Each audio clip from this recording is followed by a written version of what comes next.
Assalamualaikum sahabat kebaikan.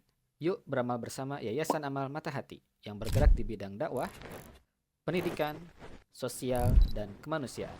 Titipan kebaikan bisa Anda salurkan melalui nomor rekening berikut ini.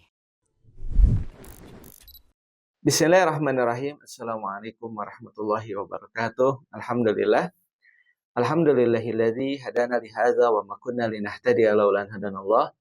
Asyhadu an la ilaha illallah wahdahu la syarikalah wa asyhadu anna Muhammadan abduhu wa rasuluh alladzi la nabiyya la rasulah ba'dahu amma ba'd. Sahabat amal mata hati yang dirahmati Allah, alhamdulillah kembali dipertemukan di dalam program Kamal, kajian amal mata hati. Sebuah program dari Yayasan Amal Mata Hati melalui channel YouTube media Yayasan Amal Mata Hati bersama saya Kurnia Rahmat, Ketua Yayasan Amal Mata Hati. Dan kita pada hari ini insya Allah akan melanjutkan kajian fikih ya.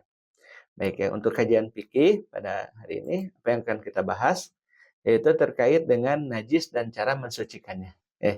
Najis dan cara mensucikannya. Dan ini bisa sahabat akses di website kami ya, amalmatahati.id. Najis dan cara mensucikannya. Kita mulai bahas, bismillah. Definisi najis ya. Najis secara bahasa berarti sesuatu yang kotor dan menjijikkan. Dalam istilah syariat, najis adalah segala sesuatu yang dianggap kotor secara hukum dan menjadi penyebab tidak sahnya ibadah jika mengenainya. Nah, gitu. Jadi, kalau seseorang hendak sholat ya, dan kemudian dia sholat dengan baju yang bernajis, apakah sah sholatnya?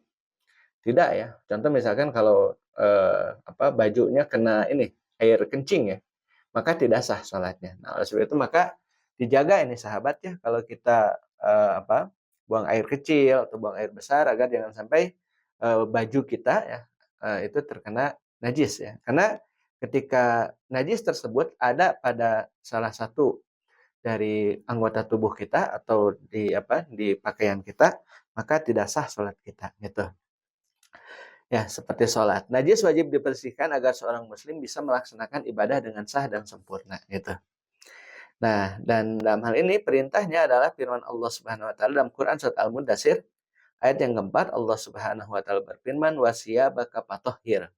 Dan pakaianmu maka bersihkanlah ya. Baik, kita lanjutkan sekarang macam-macam najis ya. Para ulama ya, ini khususnya ya, terlebih ya, maksudnya bukan khususnya. Terlebih mazhab Syafi'i ya. Mereka membagi najis menjadi 3 tingkatan berdasarkan berat dan cara mensucikannya. Yang pertama adalah najis mukhafafah. Apa itu najis mukhafafah? Najis mukhafafah adalah najis yang ringan gitu. Yaitu najis yang ringan seperti air kencing bayi laki-laki yang belum makan makanan selain ASI gitu. Cara mensucikannya cukup dengan memercikkan air ke tempat yang terkena ya, tanpa harus mengalirkan atau menggosok gitu. Jadi kalau kita menggendong anak kecil gitu ya, nah, maka nggak apa-apa ya kalau kita kena air kencingnya misalkan. Ini ya anak bayi laki-laki ya, bayi laki-laki yang belum makan selain ASI ibunya gitu ya, dan air susu ibunya gitu. Nah, maka cukup dengan apa? Cukup dengan memercikan saja. Memercikan air ke tempat yang terkena dengan air kencing tersebut gitu. Dalam hal ini ya terkait dengan hadis ya, dalilnya pada abimain ya, panadhahu ya, walam yaghsilhu. Nah, jadi Rasulullah SAW itu pernah terkena air kencing ya, anak laki-laki. Nah, kemudian apa? Ya, beliau meminta air lalu memercikan air itu ke pakaian itu dan tidak mencucinya. Gitu. Jadi cukup dipercikan saja. Itu kalau apa? Kalau najis mukhafafah ya. Najis yang ringan. Dan ini air kencing anak laki-laki ya, bayi laki-laki yang belum makan makanan selain ASI. Nah, gitu. Tapi kalau bayinya itu sudah berumur 40 tahun ya, nah maka harus disusu itu mah ya. Ya, harus dicuci maksudnya ya. Nggak bisa kalau bayinya sudah berumur 40 tahun kemudian kita kena kencingnya nggak bisa ya. Itu harus disusu itu ya. Baik, yang kedua ya, najis mutawasitoh. Najis sedang. Ini adalah najis yang umum ya, seperti air kencing manusia dewasa. Ya, maksudnya bayi laki-laki itu apa? Bayi yang sudah menjadi Bayi yang berumur 40 tahun itu adalah bayi yang sudah dewasa gitu ya. Gitu.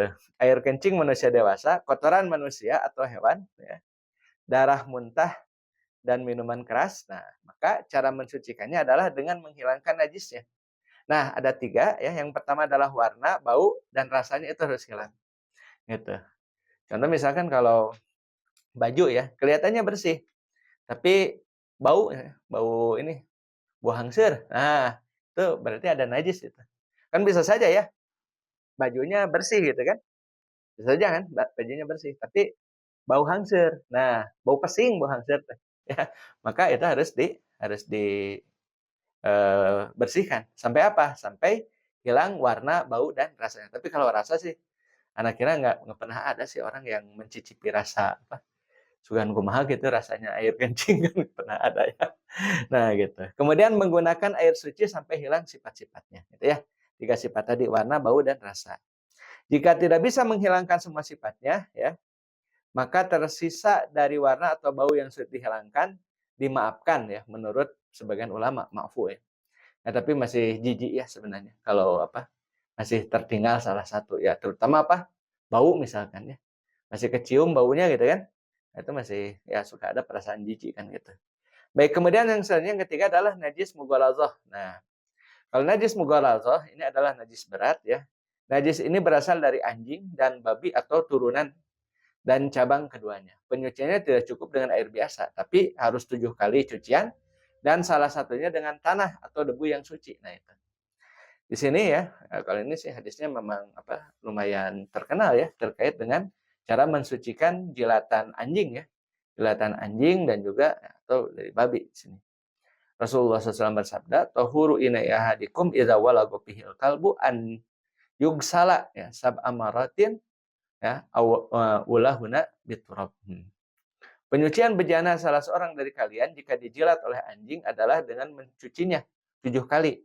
Yang pertama dengan tanah. Jadi yang pertama dengan tanah dulu, ya. Setelah itu baru kemudian dengan air ya. Berarti tanahnya 1 kali, kemudian airnya berapa? Berarti 6 ya. Kan 7 kali diantaranya dengan tanah. Berarti kalau tanah pertama kali, ya, maka yang sisanya 6 kalinya dengan apa? Dengan air, gitu ya. Baik. Cara menyucikan ya benda yang terkena najis. Nah, cara menyucikan najis ya, bergantung pada jenis najisnya dan media yang terkena najis. Berikut cara umum, hilangkan fisik najisnya terlebih dahulu ya, kotorannya. Punten ya, kalau misalkan ada kotoran ayam misalkan ya, dihilangkan dulu gitu ya. Dihilangkan dulu. Cucilah dengan air suci hingga hilang bau, warna, dan rasanya. Nah, gitu. Jika najis tersebut najis mughaladzah, maka harus 7 kali cucian. Dan salah satunya menggunakan tanah atau debu. Untuk najis muhaffafah cukup percikan air tanpa mengalirkan atau menggosok gitu. Nah, jadi biasanya ya kalau kita menghilangkan bau itu dengan apa? Dengan sabun ya. Nah, jadi boleh, apakah boleh digunakan sabun? Boleh. Gunakan saja sabun. Gitu ya. Nah, kemudian najis pada pakaian tubuh dan tempat ibadah. Najis pada pakaian. Sholat tidak sah jika pakaian terkena najis. Maka wajib membersihkan najis dari pakaian terlebih dahulu. Nah, jadi kalau kita sholat, ya kemudian pakaiannya itu bernajis, maka sholatnya tidak sah. Ya, Rasulullah Allah Subhanahu wa taala berfirman, "Wasiyabaka fatahhir." Dan pakaianmu maka bersihkanlah. Quran surat Al-Mudatsir ayat yang keempat. Jika najis kering dan tidak menempel, maka cukup dibersihkan dan ditiup atau disikat hingga hilang. Gitu. Ya, kalau ya najisnya itu kering, nah, tapi ya masih tersisa ya baunya biasanya ya. Gitu kalau kering. Misalkan kena kotoran ayam misalkan pas kita jemur ada ayam kan yang celek di situ di mana di baju itu kan sampai kering gitu kan. Mendingan dicuci lagi aja lah. Banyak air ini ya. Jangan gitu. Nah, kalau najis pada tubuh, najis yang mengenai kulit, tangan ya, atau bagian tubuh lainnya wajib dicuci sampai hilang. Jika tidak bisa menggunakan air seperti kondisi luka, maka bisa menggunakan cara tayamum ya, sesuai kebutuhan. Nah, kemudian kalau najis pada tempat ibadah ya. Nah, di sini terkait dengan tempat ibadah ya, dijelaskan di sini ya, Pak patahut suhu ya. Summa takrusuhu. Nah, bil ma'i. Summa tanduhu ya, summa tusallifihi. Ya, dia harus mengeriknya, kemudian menggosoknya dengan air, lalu memercikan air, kemudian salat dengan kain itu. Nah, ini ya. Ini kalau terkait dengan tempat ibadah. Tempat ibadah seperti masjid yang terkena najis wajib dibersihkan dengan cara yang sesuai agar tetap suci dan layak digunakan. Gitu, ya. Nah, seperti itu ya, penutup menjaga diri dari najis adalah bentuk penjagaan terhadap kemuliaan ibadah kita. Islam bukan hanya mengajarkan kebersihan lahiriah tetapi juga spiritual. Membersihkan najis adalah bagian dari upaya kita untuk menghadirkan kesempurnaan dalam beribadah di hadapan Allah Subhanahu wa taala. Nah, itu sahabat ya kajian kita. Mudah-mudahan bermanfaat bagi kita semua. Ala kulli hal, saya Kurnia Ahmad undur diri. Subhanakallahumma bihamdika asyhadu an la ilaha illa anta astaghfiruka wa atubu ilaik. Assalamualaikum warahmatullahi wabarakatuh.